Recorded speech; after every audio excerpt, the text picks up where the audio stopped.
Hello, Happy New Year, everyone. Welcome. We are here. I'm Eleanor here for another Pasolivo Cooking Kitchen Cuisine. Easy for me to say. And I am so excited to have you guys back. I've honestly missed you. I have missed hanging out with you guys. I've missed doing this. So I'm extremely excited to get the year going and get the year going with some really delicious food. As you all know, we've got a fantastic bundle set up for you guys today, and this food, I'm a huge salmon fan, but the way that it is being all pulled together today, I am just really excited about. So, hello, hi there.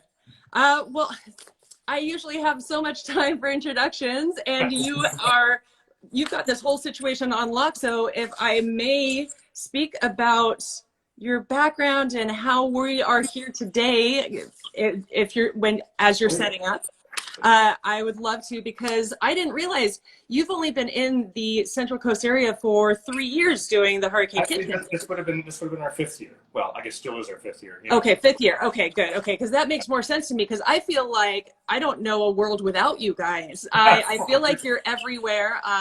Your food is a staple for many beer goers if they go over to the Barrel House, at many events, and there's just so much good food. We're kind of spoiled with you guys. You never think you need to head to a restaurant because good food comes to you with you. And I started reading through exactly how you got the name, how you planted down with Hurricane Kitchen. And I love the fact that because you've traveled so much, you started out in Calgary, Alberta, Canada, and then you ended up in Mazatlan. Is that correct? That's correct. I had no idea that they had a big Creole influence food-wise there. A large Creole influence, surprisingly, in Mazatlan. Yeah, large. Very Creole. Fascinating. So Yeah. Did you notice there was a mix of cultures having like kind of a Latino influence into that? Absolutely. Going back to sort of the Creole roots there, I mean, there was a large French and Spanish influence in Mazatlan, because it was a 500-year-old colonial city. Wow. And so you got both the French influences and the Spanish influences, but of all things, there was also an Irish and Italian influence, because it was a port city as well. So you're hard pressed to not find any influence. It's just a melting pot, and food wise, that's the best kind, because you really get the best out of everything. It's kind of the mutt of the food world, where you're getting the big survivor, like the pieces that really everybody falls in love with, and putting it all together. So that's a fantastic thing that you were able to learn from and pull from, and then we get to benefit from. Well, I certainly hope so. We'll see. Yeah. Oh yeah. I think everybody's following today because they saw the pictures online, because everybody is eager to maybe pick up a new skill for the new year, maybe stop eating out, fast food as much, maybe kind of focus in a little bit more on whole foods, healthy foods, local, sustainable foods, which is something that you are majorly influenced by.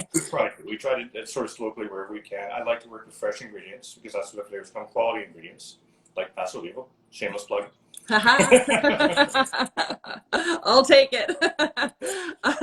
Yeah, so I mean, your background is amazing. I kind of don't want to be firing all of this at you when you've got some good food to pull together for us today, but the fact that you have been executive chef, festival coordinator, writer, food consultant, owning and operating restaurants and pubs all over the place, that the Raven Street Market Cafe in British Columbia. I mean, we have got a lot of skill looking at us right now, and I'm not speaking about me. I hope you're speaking about you, because you're just being the best. And I'm really looking forward to having you walk us through it's not only the fact that it's the smoked salmon flatbread and the basil plum pork belly salad, but also kind of your skills on how to pull everything together.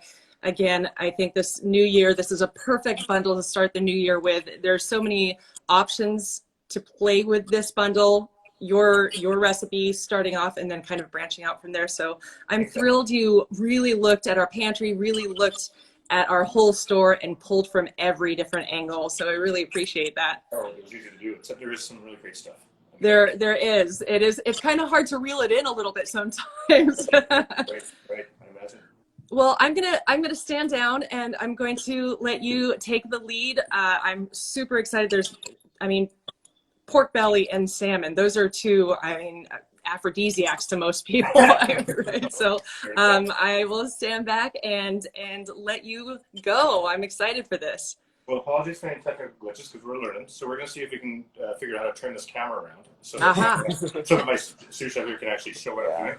Let's just try this. There we go. Oh, there you go. Yeah. Okay, there you go. I got it? Whee! All right.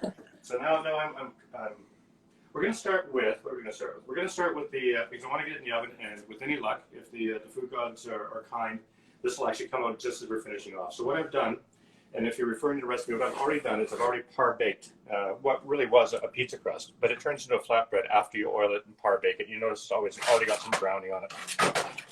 And so what I've done, just for the purposes of timing, because it's going to take a few minutes for this to cook up, is I've already added the Pasolivo rosemary olive oil. I've already added a very, very, very thin layer of the artichoke tapenade, and I've added the arugula. The arugula would normally look a little fresher, but I put it on, and of course my oven's a little hot, so it's starting to take the world on me a little bit, so I'm just going to get that in the oven. My assistant will show my flatbread station. So here we have the white onions. We have hot smoked salmon versus cold smoked salmon. Nothing wrong with cold smoked salmon, but it's a little salty. So when you're already working with a tapenade and olives and whatnot, you want to stay away from the salt, in my humble opinion. A cold smoked salmon would also work. So I'm just going to add some of the white onions to the flatbread. I happen to like them, but for civilians, I'm going to behave just a little bit. Just a little bit like that. One of our previous chefs suggested putting it in cold water to kind of ease the... It takes some of the sting out of it. Yeah, exactly. The oniony part of it. So if you're not a big fan of the sting, I would do that exact thing. I happen to like the acidity, but yeah, if you're not a big fan of a really potent, so now we're add the olives, of course. Now the olives that we got from you guys are not pitted, but that's just fine because all the flavor hangs out around the pit. So you just have to slice them nice and thin around, and then suck on the pits. All right, so these are the Castelvetranos that you've got going on. Right. These are buttery, smooth Spanish olives.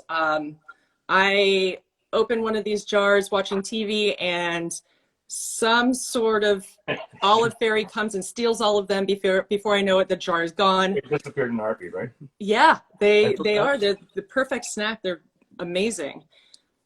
That's the hot smoked. And the way you can tell mostly on the hot smoked, and I'm sure most people know that, is it's more like a salmon fillet that's been smoked, rather than the cold smoke, which is more your bagel type thing, your lox type thing. So I see that you're pulling it with your fingers, so you're kind of just flaking it with your fingers. Exactly. I mean, you could cut it up, crumble it that way. You could hit it with a fork, crumble it that way. That would work. And light touch on everything because you want all the flavors to come through. So you don't want it to be all salmon. You want it to be all olives. But together, that's where the magic happens. And then feta, of course, because this is actually a Trader Joe's product I really enjoy. It's a feta, but they also include some dried herbs, and it's really, really tasty. Nice. Yeah. Heard it here, folks. Same with the dough, the prepared dough. Trader Joe's, if you don't want to make your own, and I insist, experiment with your own dough. But Trader Joe's, Albertsons, they all have a wonderful just prepared dough product. Thank you for clarifying that, because I was thinking to myself, should I tell him that I cheat and buy pre-made, or should I? I cheat all the time. There's only so many hours in the day, so just gonna wash my hands. And so we're just gonna pop that oven, and we're just gonna let it do its thing, and then we're gonna start on the pork belly.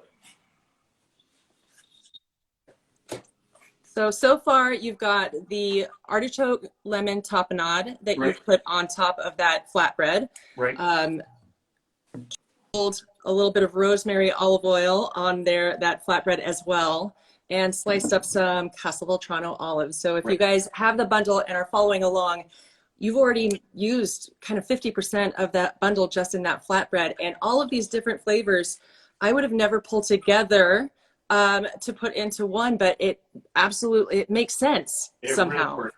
It really works. So rosemary works particularly well with the salmon. Well, rosemary just works with everything, and that oil is delicious. And then, of course, you get the acidity from the olives, and you get the acidity from the tapenade. I shouldn't choose favorites. It's kind of like a mom situation here where you're not supposed to choose favorites, but I love the rosemary. It is my go-to. The general favorite is always the basil. The basil is kind of, I mean, a great gifting olive oil. Everybody falls in love with it.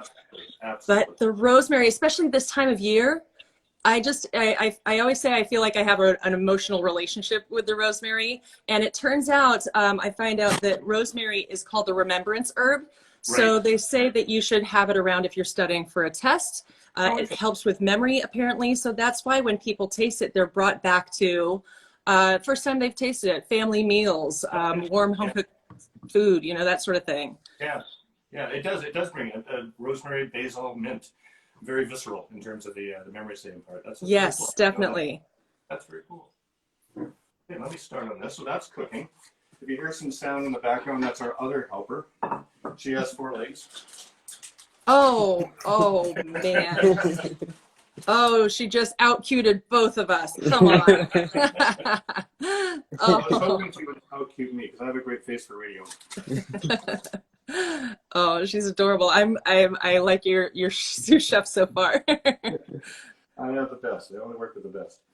So what I'm doing now actually I should pull you in here right now. So what I did is I've already pre-cooked the pork belly, and I'm showing basically what it looks like when it's finished. So the idea is to use the sweet basil plum vinegar. You heat up the cast iron, which you can probably see in the background. You sear the pork belly till it gets to about that color, because it's not going to change that much in the oven. And then you're going to just put the whole cast iron in the oven, and you're going to cook it at 375 until you reach 160. Now I went with a smaller one today because I wanted to cook faster, but the one I put in the recipe was about 1.5 to 2 pounds. That you'll notice there's a tiny little pink on that, so I'm just being all chefy. And the reason I've done that is because we're going to heat it up a little bit again in the vinegar, so then it'll finish bringing it to a perfect medium. So that the darkness that we're seeing around it, that's the balsamic.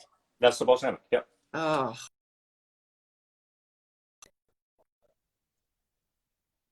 Now, these are your julienne white onions, the carrots, and the cucumber, and that's with the cilantro, lime, olive oil, and just a little bit of white vinegar, because white vinegar in salad. Oh, that sounds amazing. Nice and fresh and bright. It should be really fresh and bright. Obviously, we're going to savory it up once we hit it with the jalapeno mustard, and it's got some of the cilantro lime in there as well. And then we're going to kind of aging it up with my wakame, which I've already reconstituted and dried out again. So it's basically a crouton at this point. And then we'll finish up with some sesame seed. So where do you find your meats? Whenever possible, and I'll plug them, I get them from J&R Meats. But if not, I mean, you can get some really nice meat of all places at Albertsons certainly, Trader Joe's certainly. But for a pro tip, sometimes the local grocery outlet has some wonderful what we call O-buys, opportunity buys, and you can get some meat. You wouldn't expect that, and I shouldn't say that a lot because we wouldn't get mad at me for saying you shouldn't expect that. But, yeah, they have some wonderful meats. Well, I mean, a lot of people are, they feel like they should go specifically to one location. So it's nice to know you branch out, look around, because you never know what you'll find. Exactly. So all I've done here is I've just taken some nice organic herb salad mix. So you got some radicchio in there, you got some green leaf lettuce, some red leaf lettuce. Always like the arugula because it's got a little bit of that mustardy bitterness going on. And so that's just basically the foundation for the salad. And the reason I like the arugula, I couldn't find any today, maybe a little kale, is because when you're making a pork salad, it's going to be a little heavy, and you don't want it to bring the whole thing down. You don't want it to collapse on you. But it also imparts some nice flavor. So this is the same pan, and on purpose we've left it with the reserve in there. This is the same pan that we originally cooked the pork belly in. And what I'm going to do now is show you that I can't light my burner. Sure. I'm using my phone to film this, so I can't call 911 for you if something happens. Hopefully one of the viewers will. They're standing by, actually. They knew I was doing this. So we're just going to heat that up. We're not going to heat up a lot. All we want to do is impart like because it's already been cooked in the sweet plum vinegar. We also want it to just be bright when we put it on the salad. And it's not going to take very long at all. It's going to take, once we get this pan warm enough, it's only going to take 5 to 10 seconds on each side to get where we want it to go. So did you marinate, so you put the pork belly in a Ziploc with the balsamic, or did you put the balsamic in with the pork belly when you were cooking it? When I was cooking it. I thought to originally marinate it, but then I thought I might take too much of it. And I know you can't have too much of a good thing. But sometimes when it's a vinegar, it just gets inside the loins a little bit too much. So just by searing it. So, but so you'll get the flavors on the crust, but by finishing it with the vinegar, you actually get the flavor that you would have wanted, kind of like if you had marinated it. So this is the Sweet Basil Plum Balsamic that we have. As you guys, if you guys have been watching, you know that this is a local company from Atascadero, so a couple towns over. They have a 2-acre organic farm. They grow as much as they can right there. They get everything organic and fresh and from the area. They consider themselves renegade vinegar and balsamic makers. They are award winners in their own rights. They are an adorable couple and great people. Not that you should buy it just because they're good people, but they are, so it's an added bonus. And the flavor is just so well balanced. I haven't found their flavors anywhere else. So fresh, so beautiful, local, and that's the win, is when you're taking local vegetables, local meats, and then you're pulling it together with local goods like this. It just makes sense. They all just work well together. So what I've done here is I've just taken the marinated vegetables. I've added them to the salad. I'm just adding a tiny little bit of the cilantro lime olive oil while the pork is cooking. And then we're just going to quickly turn that. You'll see the colors that we're getting on that. Ooh. So now we're just below medium. Now we are exactly at medium. Turning off that thing, letting it soak up that vinegary goodness. Wow, I bet that smells amazing. It's not terrible. Okay. So now we're just going to plate like that. When I make this dish, I make it a family style as a salad, so that people can just pick at it as they're picking at the rest of the family style. And I thought, given that the smoked salmon flatbread is basically a family style dinner at all, that was sort of the impetus behind this. So that's our pork. Oh, wow. That looks amazing. Get a little bit of our commie crouton there. So that is seaweed. Seaweed, right? You got it. Yeah. Okay, for us laymen over here. Okay, and women. A little crunch. It's not for everybody, and some people do like it when it's just been reconstituted, so it's a little wet, as we say. But I just like this for the. So this is the jalapeno mustard vinaigrette. So basically, it's the jalapeno mustard, and then just a little bit of chili lime to maintain some symmetry with the dish. So we're just going to pour that on there. So the Sugar Kiss jalapeno mustard is one that has a cult following. Oh, really? One of our club members came in and he bought 6, and I was like, "Oh, you're gifting them?" And he's like, "No, these are for me." I was like, "Oh, okay, even better." But this is one that people will never come in and just buy one. They come in and buy kind of Costco versions of it. Well, I know I'll be buying a lot of it. So once you start using it, you can use it for deviled eggs, mac and cheese, for sandwiches, for everything, and also for making a fantastic little dressing as well. I never thought to combine that cilantro lime olive oil with the Sugar Kiss jalapeno, but it makes sense. Cilantro, lime, jalapeno. It works really nicely. Makes And sense. there you have it, and I'm just being weird about my plating. So that's our finished pork belly salad. Oh, I love the colors too. Wow. Oh my gosh. My mouth is watering because there's so many, we know how many flavors are in there. There's some crispness, some freshness, some heat, yeah, that sounds amazing. Good. Guys, so what you're looking at, you can follow along. If you're not following along right now, this always goes onto our Instagram, onto our YouTube page, so you can subscribe to our YouTube and just be given a heads up every time one of these new guys pops on. This recipe is on our website, so you will be able to follow along with this, not just now, but if this sounds like your cup of tea, then this is something that you can then push the button, buy the bundle, and then follow along, whether it's with friends and family or by yourself. You can get this set up. You know, I'm so sorry about that. this sounds like me cooking Thanksgiving. My assistant is going to start opening doors now. And I'm going to turn on the fan for a second. So I don't know if you see it. It was just the smoke from the vinaigrette. Yep, that makes sense. Yeah. I swear a good meal cannot be made without this. Sadly, this sound happens a lot around here. We have friends that come over to our house and immediately take the battery out of the alarm. I'm really sorry about that. That's very embarrassing. So what you're looking at now, if you can hear me over the alarms and the fan, is our flatbread. So you'll see that it's come out nice and toasty brown. You've got some nice caramelization on the salmon. Yes.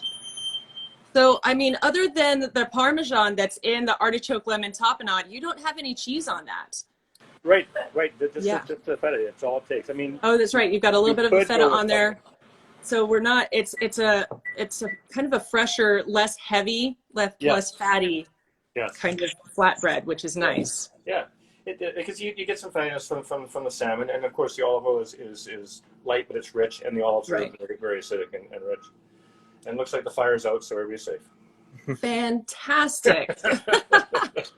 It's a win-win, and we can't blame it on 2020 now, which but I honestly, I appreciate it, and I kind of connect with that sound. I feel like it's more of a dinner bell to my family than it is anything else. Oh, dinner's ready. Exactly. Everybody come downstairs. If you're not right. Everybody come downstairs. So I'm going to transfer that to our cutting board. I'm going to try to do so without burning myself to cap things off. So that's just going to go over here. Like that.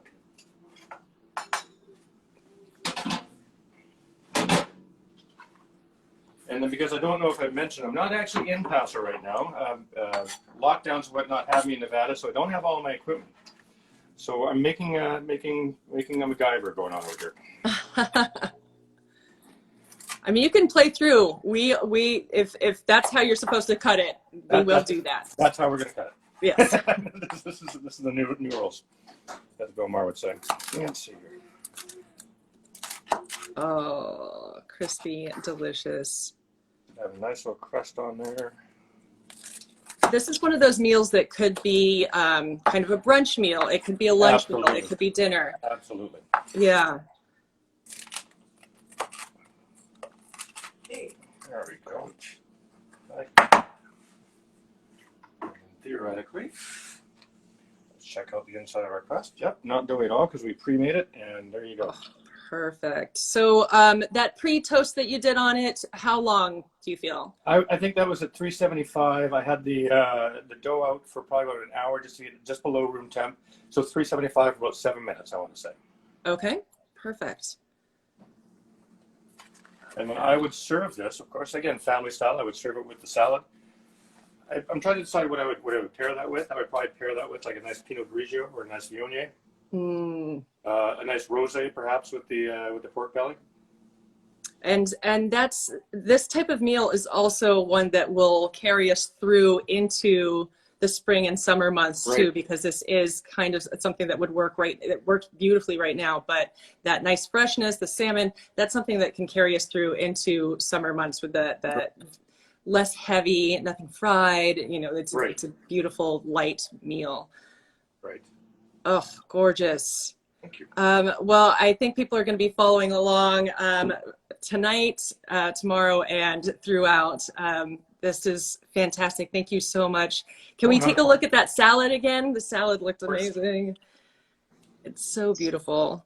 Look at all those colors, guys. Look at all of that crispiness and yumminess. Yes. Okay.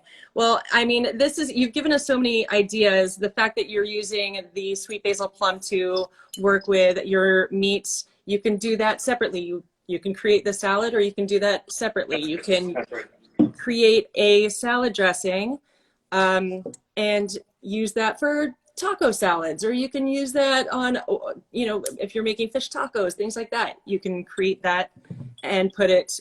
So these are all separate components that work beautifully together, but you can also kind of piecemeal them and use them. Now that you've got these skills, guys, you can use them throughout. So that's what I love when we connect up with people who have such amazing skills. Thank you so much for teaching us today. Oh my God, thank you for giving me the opportunity to work with these. These are absolutely products. Well, we hope we get you back soon. Do you feel like you'll be back and in rotation at any point soon, or within a couple of weeks? Yeah. Oh, good. Okay. So we'll keep our eyes open for the truck out and about. Sounds good. How do we know where you're going to be? Do you have an Instagram where we can follow you, as a website? How do we know where the message should go? Our calendar is, of course, a lot more populated in the before times. What I will do is I'll post a calendar both on Instagram and on our Facebook and on our website. Oh, perfect. Okay. All right. And we are we have places to go again here by February, certainly. One of our mainstays, of course, is Cilantro. We're there every Sunday. And then it's really going to be dependent on what opens up and when going forward. Okay. They do have a beautiful outside area. It makes sense that area could be used. Yeah. And people are finding loopholes on how to figure this out too. So whether it is serve yourself wine, or, you know, filling wine glasses and then asking people to clean them for you by putting the wine in their belly, whatever it is. We just are, I think our wineries around here are doing an amazing job of surviving and thinking outside of the box, and hopefully they will be back up and running regularly. We're learning new skills, and we're all working together. So I mean, if we weren't working together before, we're certainly working together now, and we were working together before. That wasn't my point at all. But we've all found new ways to work together just to keep everybody viable. And that is definitely the silver lining. I feel like that Paso Strong vibe has been augmented. There's definitely a family feel when you come to Paso, and I think everybody comes to Paso and all of a sudden is like, how do I move here? How do I stay here? Because everybody is treated like family, and that's exactly, I think, what is keeping us alive right now. Financially, emotionally, everything. So it's a really good place to be. So thank you so much for working with us today. I really appreciate it. I am looking forward to seeing your food truck extraordinaire out there, guys. Definitely go check out their menu because it's amazing. And what is your favorite thing in your food truck? Well, it comes back to your comment. What's my favorite salad? But it's seasonal. And recently we've been experimenting with our house smoked corned beef brisket, which was kind of a blast in the past. But we started to add horseradish creme to it and some pepperoncinis to get a little of that bite. I'm a really big fan of that. And of course, you can never go wrong with the bison, and you can never go wrong with the salmon. Did you say bison? Yep. Oh, there we go. Okay, so folks, I feel like, yeah, that speaks for itself. That sounds amazing. And now everybody's got a to-do list in 2 weeks now, jumping at the bit. So in 2 weeks, we'll start checking your schedule and seeing where you're going to be so that we can come and check all of those off our list, starting with the bison for me. Thank you so much Have a Thank you again fantastic for having me. weekend. Happy New Year. And here's hoping that we will get you back soon. I look forward to that. Thanks again. Bye. Bye-bye. The rest of you guys, I just wanted to tell you, we've got a few more minutes and I wanted to make sure I cover the fact that we are talking about our olives next week. So I know that we try to kind of bob and weave and make sure that you guys are learning about cocktails, learning about recipes, also learning about our different products. So this coming week, next Friday, are going to be focusing in on our olives. So he used the Castelvetrano olives today. This is one, we've got one of two that have pits in them. It is a gorgeous, smooth, buttery olive. I could eat this whole jar in probably 10 to 15 minutes. I mean, don't take my word for it. Let's not time me, but it's give or take probably a fact. These are gorgeous olives. In fact, before we carried this line, people kept asking for the Castelvetrano olives, and I was trying to figure out how to spell it. It seems like a ridiculous word, so I was like, I don't know. Now, these are my favorite. So definitely great for gifts. Gorgeous for snacking, and as you saw on that flatbread today, paired up beautifully with salmon, paired up beautifully with arugula, with all of the different veggies that were on there. So surprisingly delicious, and surprising how to use them as well. So we'll be going over all of them and how to use them. Ta-da, I'm back. I'm just gonna dodge and weave over here so they got put them just. I expected my arms to be longer today. The habanero stuffed olives. Okay, so these are the hottest ones that we carry, and they have definitely got a kick. I think I could probably say this for all of them, amazing in martinis. Go figure, right? But when you slice them up and put the habanero olives into tacos, into a rice dish, the sun-dried tomato stuffed olives, traditional, gorgeous in pastas, lemon stuffed olives, Tuscan sun-baked olives, and the garlic jalapeno olives. They are all amazing. I'd love you guys to let us know what your favorites are, what you do with them. Within the next week, go ahead and message. We're going to post what we're going to be talking about. Underneath there, let me know what you do with your olives, and I'll try to feature that on our show next week, because I love the different options that people bring to the table when they talk to me about our olives. So I'll be covering all of those, dad joke, and we'll talk about how to use them all, and how to gift them, and how to cook with them and drink with them. And we will see you next week.